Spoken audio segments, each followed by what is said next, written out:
2 Coríntios 12, versículo 1 diz assim: em verdade que não convém gloriar-me, mas passarei as visões e revelações do Senhor. A igreja. Conheço um homem em Cristo que há 14 anos, se no corpo não sei, se fora do corpo não sei, Deus o sabe, foi arrebatado no anel do céu. E sei que o tal homem, se no corpo, se fora do corpo, não sei, Deus o sabe,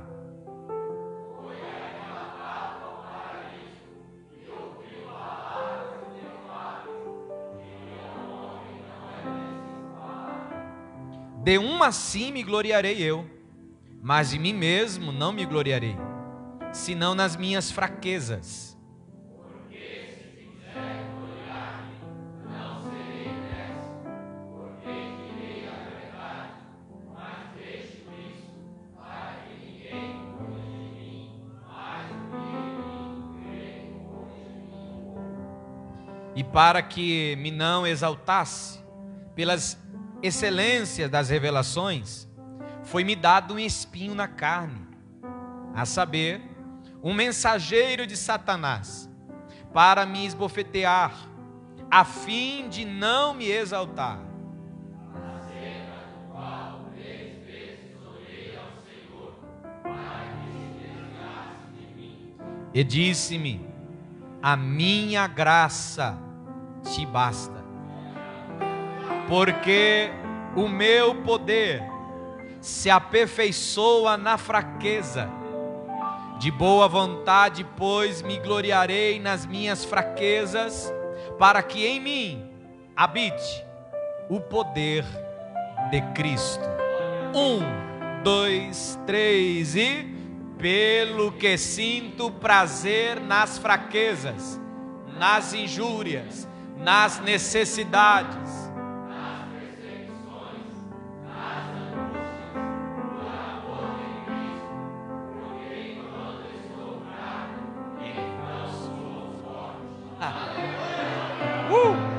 glória a Deus. Levante sua mãozinha comigo para o céu assim, diga: fala, Senhor, que o teu servo ouve. Amém? Se assente fazendo aquele barulhinho que o diabo não gosta.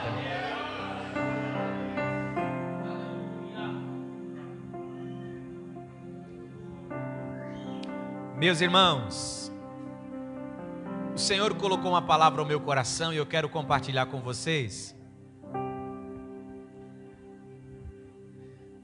Quem sabe você vai dizer: pastor, logo na última ceia do ano, uma mensagem assim? Foi essa mensagem que Deus colocou ao meu coração. Nós, todos que estamos aqui, já tivemos a felicidade, o prazer de ouvir uma resposta de Deus para nós. A palavra de Deus, ela diz que aquele que pede, recebe. Aquele que bate na porta, a porta se abre. Pedi, buscareis e me encontrareis, quando me buscardes de todo o vosso coração. Como é bom falar com Deus, pedir algo e obter de Deus uma resposta. Melhor ainda é quando é uma resposta positiva. Quando você pede um sim de Deus e Deus lhe dá o sim. Agoniante é quando você está pedindo algo a Deus e Deus não diz nem que sim e nem que não. Esse silêncio dói mais do que ouvir um não de Deus. Mas verdade é que Deus, até no silêncio, é uma resposta. E muitas das vezes o silêncio de Deus, como uma resposta, é um espere. também nós entendemos que o silêncio de Deus também pode ser uma negativa, um repúdio.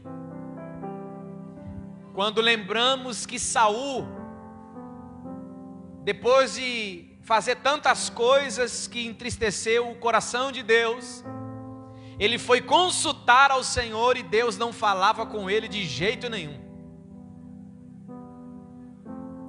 Mas o texto que nós lemos aqui é o texto de um homem que vai fazer um pedido a Deus, e Deus diz para ele: não. Nós vivemos um tempo, nós vivemos uma geração que muitos não estão preparados para ouvir o não de Deus. Nós estamos vivendo em um tempo em que os nossos filhos estão ficando mimados. Se Deus falar não, não quero mais saber de igreja, não quero mais saber de Jesus. Se o pastor falar não, o pastor não é bom, vou mudar de igreja, vou fechar a mão, vou fazer isso. Nós não gostamos de uma resposta negativa. Mas eu não sei se você já teve a experiência, como eu já tive, de que enquanto você fala com Deus, Deus te traz à memória tantas coisas que você pediu a Ele, e Ele disse não. E depois que o tempo passa, você olha e diz: Senhor, obrigado, porque o Senhor não ouviu a minha oração lá atrás. Porque o Senhor não respondeu com uma palavra positiva aquilo que eu pedi. De fato, cai-se no nosso coração as palavras de Jesus em João 13, quando ele diz que o que eu faço agora tu não sabes, mas saberás depois. E é diante desse raciocínio que nós vamos findar o ano com uma mensagem assim: para que, se Deus permitir, possamos findar esse ano e começar um ano que já se aproxima, mais fortalecidos, mais fortes, mais firmes no Senhor. E eu peço que você, por gentileza, deixe a sua Bíblia aberta, e nós vamos acompanhando o texto de uma maneira expositiva, a qual o Senhor vai falando ao nosso coração. Nós sabemos que Paulo estava encontrando algumas dificuldades em Corinto. Estavam duvidando do seu apostolado, estavam duvidando do seu ministério, estavam duvidando da chamada de Paulo. E Paulo então agora ele começa a lembrar e a falar de uma experiência que ele teve com Deus. E no versículo de número 1 ele diz que em verdade não convém me gloriar-me, mas eu passarei as revelações do Senhor. E no versículo de número 2 ele vai dizer que conheço um homem. Observe que ele fala de um homem que é ele mesmo, não fala na sua primeira pessoa, mas ele está falando de uma maneira para que o seu eu, e esse sempre foi o propósito de Paulo. Paulo tinha motivos para se gloriar, mas ele não queria se gloriar, porque o único que merece, que é digno de toda glória, honra, louvor, só tem um, que é Jesus Cristo. E ele diz assim: conheço um homem em Cristo que há 14 anos, quantos anos? 14 anos, teve uma experiência com Deus. O que me chama a atenção, ô Flávio, é que você não vê ele mencionar essa experiência em nenhum lugar mais, só aqui, 14 anos depois. Sabe o que eu aprendo com ele? Que se fosse alguns de nós, estaria os 14 anos falando da revelação, falando da experiência. Olha, eu fui para o céu, eu vi coisas que, olha, não dá nem para falar. A gente vê hoje pessoas que têm um pouquinho só da experiência do sobrenatural com Deus, e parece que ele baseia a sua vida naquilo e vai para o resto da vida. Só que Paulo é diferente. Paulo não permitiu que esta experiência fosse maior do que a sua transformação em Cristo. Ele poderia ficar se gabando da sua experiência, ele poderia ficar se mostrando, mencionando sempre. Eu conheço um irmão que sempre conta o mesmo testemunho, e a gente já está com ele, já até conhece já os pontos, vírgulas, a parada, o início, tudo que ele vai falar. Por quê? Só se baseia a sua vida naquilo. Só que Paulo não. Paulo está mostrando àqueles que estão ouvindo que só tem um que tem que receber toda a atenção, toda a glória, toda a honra, é Jesus Cristo. Mas é necessário, e foi aqui, Paulo trazer à memória esta experiência sobrenatural. E ele diz assim: no corpo não sei, fora do corpo não sei, se foi consciente ou inconsciente, não sei, Deus o sabe. Mas esse homem foi levado até o terceiro céu. O primeiro céu é o céu visível das nuvens que nós vemos. O segundo céu é o do espaço, que nós não conseguimos ver a olho nu. O terceiro céu é a morada de Deus, o trono do Senhor. Paulo está dizendo assim: olha, a experiência que eu tive, Deus me levou até o céu. E lá, ele vai dizer, eu tive uma experiência tremenda. Ouviu palavras inefáveis, de que ao homem não é lícito falar. E eu estava lendo esse texto, Paulo está querendo dizer assim, ó, mesmo que eu quisesse falar, eu não saberia descrever o que eu vi lá, de tão extraordinário, não tem como descrever. Aí a palavra do Senhor vai dizer que, ele diz, é de um homem assim que eu vou me gloriar, de um homem que tem experiências com Deus, de um homem que vive com Deus, não no natural, mas no sobrenatural. Só que essa experiência que eu tive, diz Paulo, teve uma consequência. Por causa desta experiência, ele diz assim, ó, foi-me dado. Eu não pedi, versículo 7. Foi-me dado, me deram, me entregaram um espinho na carne.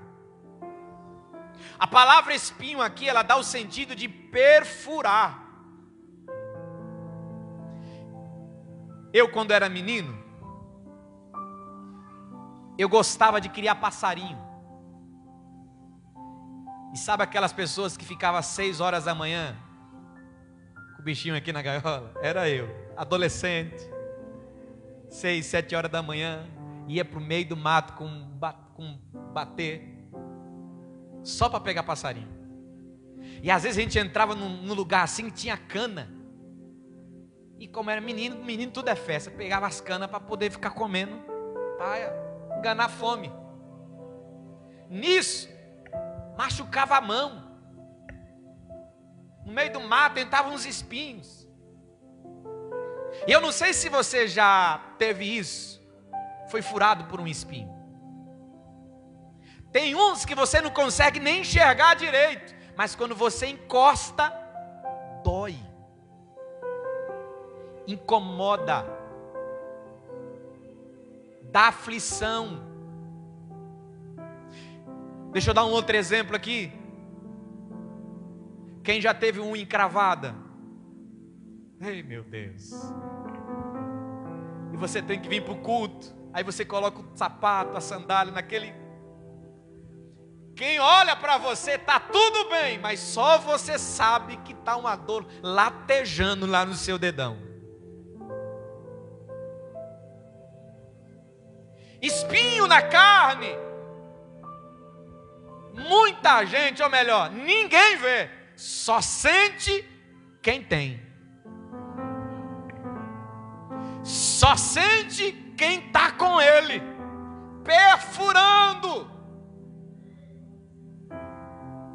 E para aqueles que gostam de estudar a Bíblia, com certeza você já ouviu interpretações de pessoas dizendo: olha, o espinho na carne era mulher, o espinho na carne era doenças, o espinho na carne era isso, o espinho na carne era aquilo. São interpretações. Interpretações. A Bíblia, ela apenas, a menção que dá sobre isso é, a saber, um mensageiro de Satanás. O que é mensageiro? Anjo. Um anjo de Satanás que vinha esbofetear. Algumas traduções dizem que era como se fosse um tapa assim, ó, com a costa da mão. Pá, para humilhar. Eu tenho a minha interpretação. Sabe o que eu acredito? Já que a Bíblia diz que era um mensageiro de Satanás, então se é mensageiro de Satanás, era um anjo. E com certeza Deus permitiu isso. E nós sabemos que assim como o Espírito Santo de Deus usa pessoas, Satanás também usa pessoas. E sabe o que eu acredito que é? Eu acredito que era o espinho na carne. Era um mensageiro de Satanás que usava pessoas, sabe para quê? É tu, você matou crente, rapaz. Eu conheço teu passado. Tu tá falando que é crente, ó fulano, tem um parente meu que você matou por causa desse Jesus que hoje você prega. Imagine como também era, a mente, o bombardeio.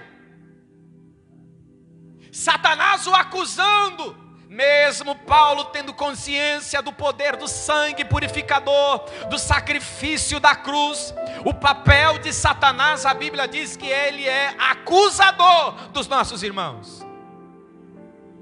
Mas eu não quero me ater qual era o espinho, eu quero falar do espinho. Todos nós temos, irmãos. Todos nós temos um espinho que incomoda a gente.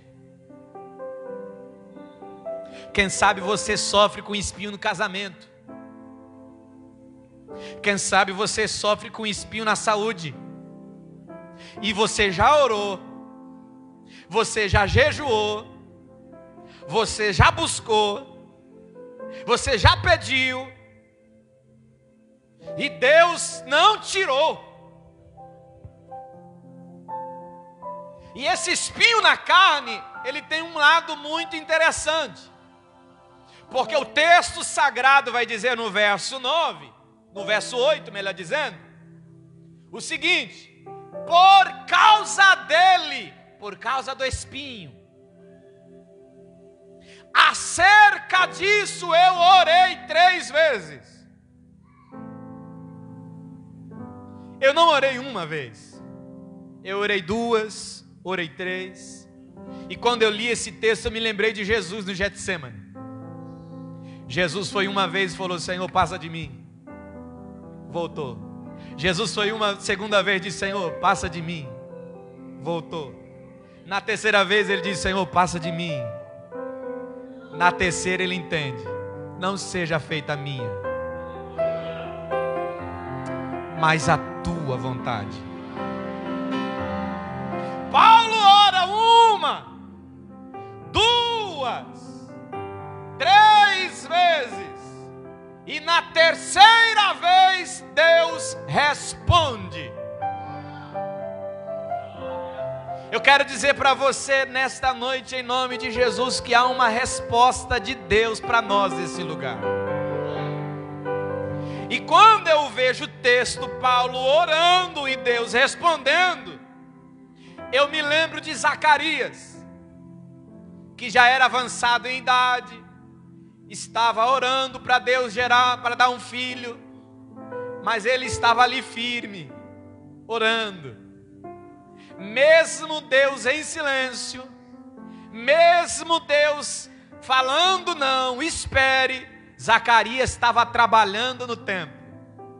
Zacarias estava esperando a sua hora de servir no templo. E certa feita ele no altar do incenso estava ali. Quando de repente um anjo aparece e diz: Zacarias, as tuas orações foram ouvidas, Zacarias. Oh glória, aleluia. Quando eu leio esse texto, eu me lembro de Ezequias. Quando o profeta chega para ele e diz: olha, coloque em ordem a tua casa, porque tu vai morrer. Ezequias dobra o joelho, coloca a cara na parede e começa a chorar. Enquanto ele está chorando, enquanto ele está orando, enquanto ele está se humilhando, o profeta está indo embora, virou as costas e foi. Quando o profeta está no palácio ainda, Deus olha o profeta e diz: volta lá. Como assim, Senhor? Fala para ele assim, ó: ouvi a tua oração, eu vi as tuas lágrimas, e vou lhe acrescentar mais 15 anos de vida. Empreste a tua mão ao Espírito Santo, por favor. Segura na mão de alguém e diga para ele assim: Deus está enviando a resposta da tua oração hoje. Deus está enviando a resposta da tua oração hoje. Certa feita, uma mulher estava sendo humilhada por outra mulher, diante do seu marido, dizendo: eu posso ter filho e você não, eu posso ter filho e você não. Mas todas as vezes que tinha o momento do culto, o seu esposo falava assim: Ana, vai para o culto hoje, eu vou para o culto hoje. Quem sabe Penina olhava para ela e dizia: mas não tem nada aí. Mas mesmo assim, isso aqui não me impede de adorar, isso aqui não me impede de buscar. Mas Ana passou por um período que quem sabe tem alguém hoje aqui. É aquele período do esgotamento. Sabe? Que você está orando, orando, orando e nada. Orando, orando, orando e nada. Orando, orando, orando e nada. A Bíblia diz que ela estava sofrendo tanto, a sua alma estava tão angustiada, que a Bíblia diz que ela só mexia os lábios. O sacerdote olhou e disse: mulher, tu está embriagada? Ela diz: não, meu senhor, a tua serva está angustiada, minha alma está aflita. O profeta olha para ela e diz assim: então que Deus conceda a tua petição. Aí olha o que o texto diz: naquela noite Deus se lembrou de Ana. Aleluia. Os meses foram passando. E cadê Ana na igreja? Os meses foram passando. Cadê Ana na igreja? O menino nasceu. O menino foi desmamando. Daqui a pouco aparece Ana com o menino. E eu fico imaginando se fosse na liturgia dos cultos de hoje, o pastor, aleluia, dizendo assim: quem quer contar uma bênção pode vir aqui. Eu imagino Ana com o bebê no colo, levantando a mão e dizendo assim: eu quero contar uma bênção.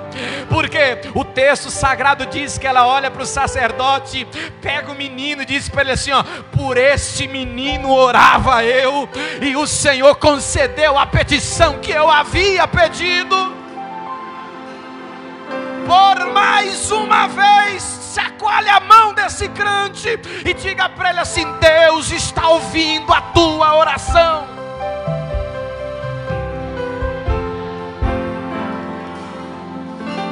Deus está ouvindo a tua oração, e a do céu para você. Aleluia. Só que com Paulo foi diferente. Com Paulo ele falou assim: Senhor, tira, me incomoda, me aflige, me humilha. Senhor, tira de mim. Aí Deus responde para Paulo: Paulo, a minha graça te basta.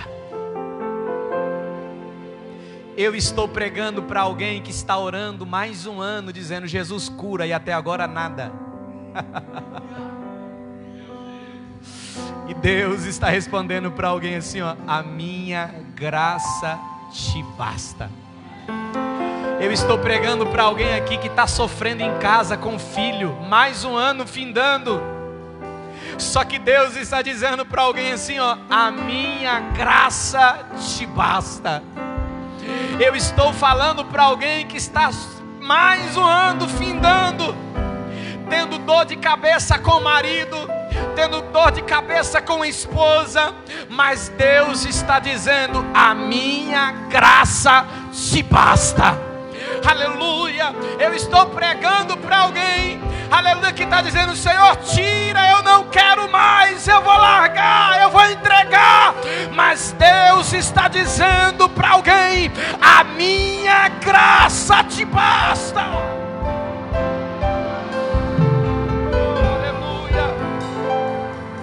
Aleluia, aleluia. Como assim, Senhor? A minha graça te é suficiente. Oh, glória.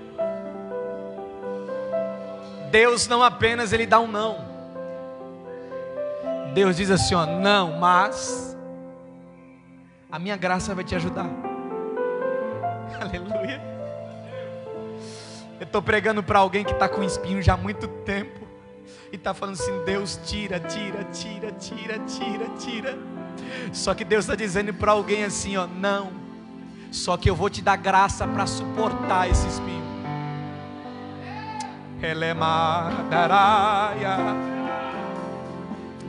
Oh, glória.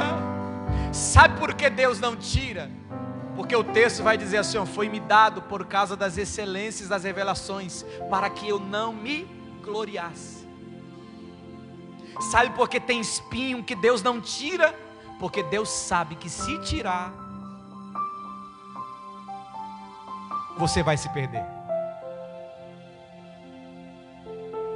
Ele sabe que se tirar, você se perde. Mas Ele está dizendo assim: olha, é para aperfeiçoamento. Oh, glória. É para aperfeiçoamento. Por quê? Porque o meu poder se aperfeiçoa na sua fraqueza. O grego fraqueza aqui, ele traz o sentido de todas as áreas. Tem gente que diz que fraqueza aqui é só na área da saúde. Não. Fraqueza aqui é todas as áreas. Seja no casamento, seja na saúde, no caráter, na moral, seja onde for, a tua fraqueza. Deus está dizendo assim, ó: o meu poder se aperfeiçoa. Ô irmão, presta atenção aqui. Por isso que, ó, falam que crente é tudo doido. Você já viu aquelas igrejas que nem a nossa, que às vezes o pastor está pegando no pé, está puxando a orelha, dizendo assim: ó, se você não fizer isso, você vai para o inferno, crente. Ô, glória, é isso aí, Jesus, fala. É masoquista? Não é não. Sabe por quê? Porque nós entendemos quem somos. Paulo, quando ele diz assim, ó: entendi. Aí ele diz assim, ó: por isso me gloriarei, não nos meus sucessos, não nas minhas experiências, mas eu vou me gloriar nas minhas fraquezas. Oh, glória.